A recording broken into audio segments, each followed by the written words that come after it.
Human Immunodeficiency Virus atau HIV adalah penyakit yang menyerang sistem kekebalan tubuh, khususnya sel darah putih yang disebut sel CD4. HIV menghancurkan sel CD4 sehingga melemahkan kekebalan manusia terhadap penyakit seperti tuberkulosis dan infeksi jamur, infeksi bakteri tingkat berat, dan beberapa jenis kanker. Selanjutnya adalah cara penularan HIV. Yang pertama adalah berhubungan seksual. Seseorang bisa terinfeksi jika berhubungan seks dengan pasangan yang terinfeksi. Darah, air mani, atau cairan vagina mereka masuk ke dalam tubuh penderita HIV. Virus ini dapat masuk ke dalam tubuh melalui luka di mulut atau robekan kecil yang kadang-kadang muncul di vagina selama aktivitas seksual. Yang kedua adalah berbagi jarum suntik. Peralatan medis yang rawan terkontaminasi virus HIV seperti jarum dan syringe meningkatkan resiko infeksi HIV dan penyakit menular seksual lainnya, seperti hepatitis. Yang ketiga adalah transfusi darah. Dalam beberapa kasus, virus HIV dapat menular melalui transfusi darah. Resiko ini lebih sedikit jika rumah sakit atau bank darah dengan teliti memastikan bahwa tidak ada darah yang terinfeksi virus HIV untuk ditransmisikan. Yang keempat adalah selama masa kehamilan, persalinan, atau menyusui.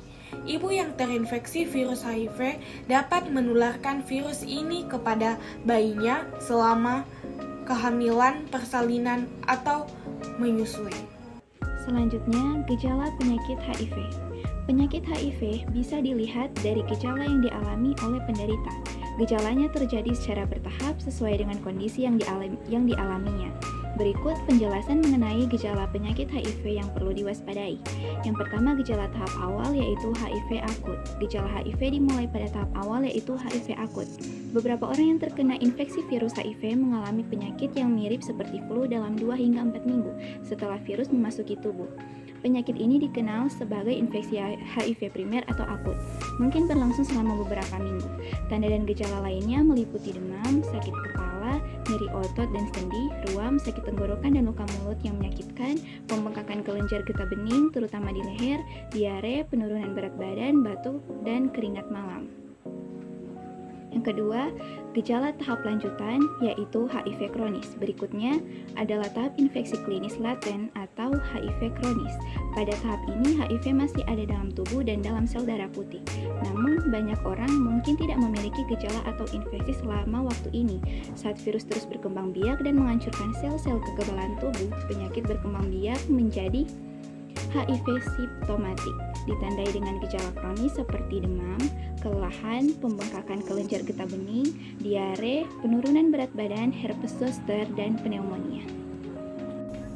Selanjutnya kita akan membahas mengenai dampak penyakit HIV terhadap tubuh. Penyakit HIV menimbulkan dampak yang signifikan terhadap tubuh penderitanya, terutama kekebalan dan beberapa organ tubuh. Yaitu yang pertama, sistem kekebalan tubuh. Penyakit HIV dapat mempengaruhi sistem kekebalan atau imunitas tubuh manusia sehingga menyebabkan penyakit.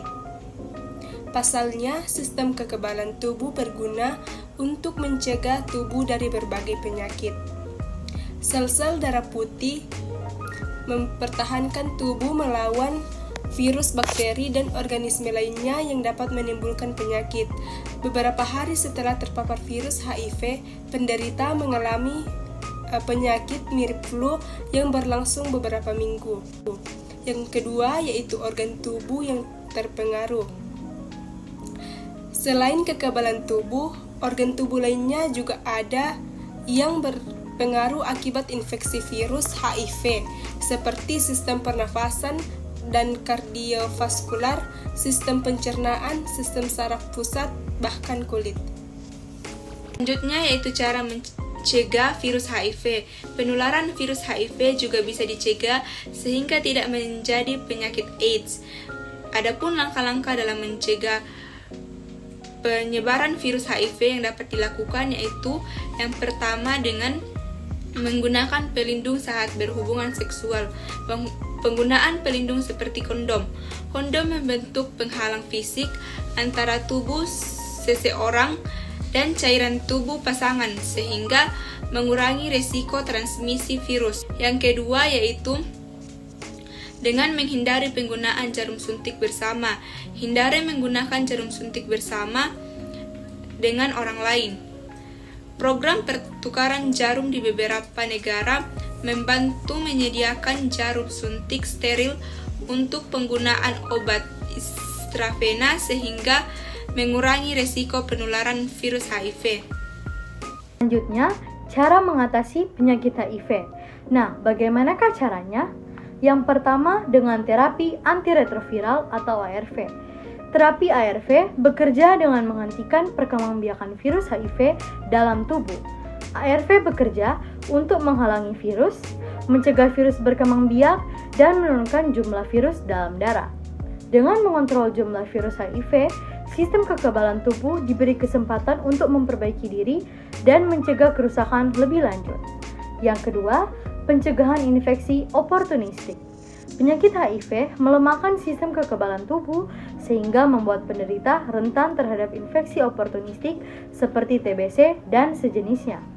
Oleh karena itu, dilakukan pencegahan infeksi oportunistik untuk mencegah infeksi tambahan yang bisa memperburuk kondisi kesehatan yang mencakup vaksinasi, menghindari tempat dengan risiko tinggi terhadap infeksi, menjaga kebersihan pribadi, dan memperhatikan gejala-gejala penyakitnya. Yang ketiga, perawatan kesehatan yang tepat. Penderita HIV memerlukan perawatan kesehatan yang berkelanjutan dan tepat, seperti pemantauan rutin oleh tenaga medis yang terlatih dalam pengelolaan HIV/AIDS. Perawatan ini mencakup pemantauan tingkat virus HIV dalam darah, pengukuran jumlah sel CD4, dan pemeriksaan kesehatan lainnya untuk mendeteksi dan mengatasi komplikasi sejak dini.